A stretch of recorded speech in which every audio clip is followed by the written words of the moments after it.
పల్నాడు జిల్లా గురజాల నియోజకవర్గంలో టీడీపీ నాయకులు యమకింకరుల్లా మారారు. వైఎస్ఆర్సీపీలో యాక్టివ్గా ఉన్న నాయకులు కార్యకర్తలని టార్గెట్ చేస్తున్నారు. వరుస దాడులు చేస్తూ వైఎస్ఆర్సీపీ కార్యకర్తలను అంతమొందించేందుకు కూడా వెనుకాడడం లేదు పచ్చమూకలు. పల్నాడు జిల్లాలో టీడీపీ సాగిస్తున్న అరాచకాలు స్థానికులను భయాందోళనకు గురిచేస్తున్నాయి. కూటమి ప్రభుత్వం అధికారంలోకి వచ్చినప్పటి నుంచి పల్నాడు జిల్లాలో అరాచకం రాజ్యమేలుతోంది.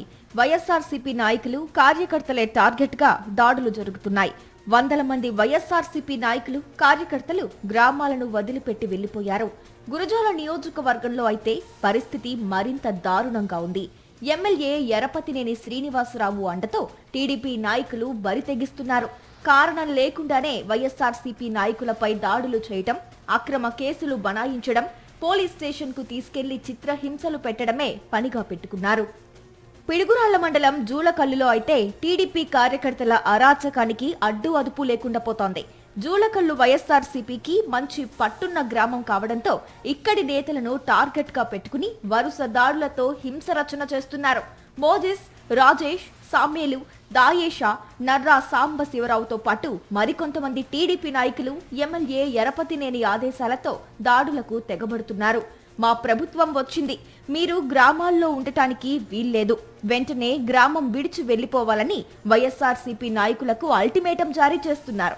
గ్రామం వదిలిపెట్టి వెళ్లని వారిపై దాడులకు తెగబడుతున్నారు. తాజాగా జూలకల్లు గ్రామానికి చెందిన ఎంపీపీని టార్గెట్ చేశారు.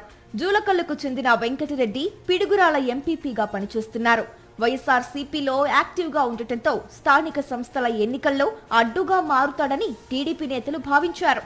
ఎంపీపీ వెంకటరెడ్డి అడ్డు తొలగించుకుంటే తమకు ఎదురు ఉండదని భావించిన టీడీపీ రౌడీలు అతన్ని అంతమొందించే పథకం రచన చేశారు. జూలకల్లుకు చెందిన టీడీపీ నేతలు నర్రా సాంబశివరావు, సామేలు, రాజేష్, మోజెస్లు పిడుగురాళ్ల ఎంపీపీ వెంకటరెడ్డిని హత్య చేస్తామంటూ గ్రామంలో ఇప్పటికే ప్రచారం కూడా మొదలుపెట్టారు. ఈ విషయం ఎంపీపీ వెంకటరెడ్డి వరకు చేరింది. ఇప్పటికే టీడీపీ నేతలు పలుసార్లు దాడులు చేసేందుకు ప్రయత్నిస్తే అతను తప్పించుకున్నాడు. ఈసారి మాత్రం టార్గెట్ మిస్ అవ్వకూడదనేది టీడీపీ నాయకుల ఆలోచన. దీంతో తనకు ప్రాణహాని ఉందని ఎంపీపీ వెంకటరెడ్డి జిల్లా ఎస్పీకి వినతి పత్రం అందించారు. గురజాల ఎమ్మెల్యే ఎరపతినేని శ్రీనివాసరావు ఆధ్వర్యంలో తనను హత్య చేసేందుకు కుట్రలు జరుగుతున్నాయని ఎంపీపీ వెంకటరెడ్డి సెల్ఫీ వీడియోలో ఆరోపించారు. తన ఫిర్యాదుపై పోలీసులు ఎలాంటి చర్యలు తీసుకోకపోవడంతో హైకోర్టును ఆశ్రయిస్తారని కూడా చెబుతున్నారు. ఇది మొత్తం ఎరపతినేని శ్రీనివాసరావు గారి ఆధ్వర్యంలోనే జరుగుతుందని వాళ్లే చెప్తున్నారు. ఇది జరుగుతున్న క్రమంలో 3 రోజుల క్రితం ఎస్పీ గారికి ఒక లెటర్ కూడా ఇవ్వడం జరిగింది. ఎస్పీ గారు కూడా చూస్తానన్నాడు.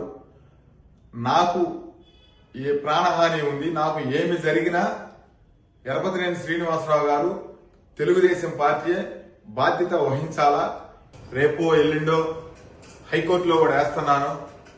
ఖచ్చితంగా న్యాయం జరిగేలా చూడాలని కోరుకుంటున్నాను. గతేడాది నవంబర్ 10న వైఎస్ఆర్సీపీ నాయకుడు నర్రెడ్డి లక్ష్మారెడ్డిపై దాడి చేశారు.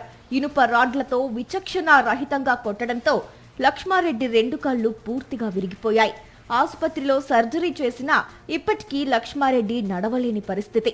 ఈ ఏడాది మార్చి 31న జూలకల్లు గ్రామానికి చెందిన నర్రెడ్డి వెంకటరెడ్డి పొలం పనులకు వెళ్లి వస్తుండగా రోడ్డుపై మాటు వేసి టీడీపీ నేతలు దాడికి పాల్పడ్డారు. వెంకటరెడ్డిపై కూడా ఇనుప రాడ్డు, కర్రలతో దాడి చేయడంతో 2 కాళ్లు విరిగిపోయాయి. ఈ ఘటన మర్చిపోకముందే ఏప్రిల్ 10న ఇంటి అరుగు మీద కూర్చున్న పాసెం చిన్న అంజిరెడ్డి పైన దాడికి దిగారు. ఇంకా ఊరు వదిలిపెట్టి ఎందుకు వెళ్లలేదంటూ దాడి చేయడంతో అతని 2 కాళ్లు విరిగిపోయాయి. తాజాగా ఈ నెల 17న వైఎస్ఆర్సీపీ నాయకుడు చల్లా అంజిరెడ్డి కళ్లలో కారం కొట్టి దాడికి పాల్పడ్డారు. అంజిరెడ్డి 2 కాళ్లపై ఇనుప రాడ్లతో దాడి చేశారు. ఇలా చెప్పుకుంటూ పోతే వరుసగా వైఎస్ఆర్సీపీ కార్యకర్తలపై దాడులు చేస్తూ భయాందోళనలు సృష్టిస్తున్నాయి టీడీపీ అరాచక ముఠాలు. అధికారం తమదే, తమను అడిగేవారు లేరన్నట్టు రెచ్చిపోతున్నారు. పోలీసులు కూడా చూసి చూడనట్లు వ్యవహరిస్తున్నారు.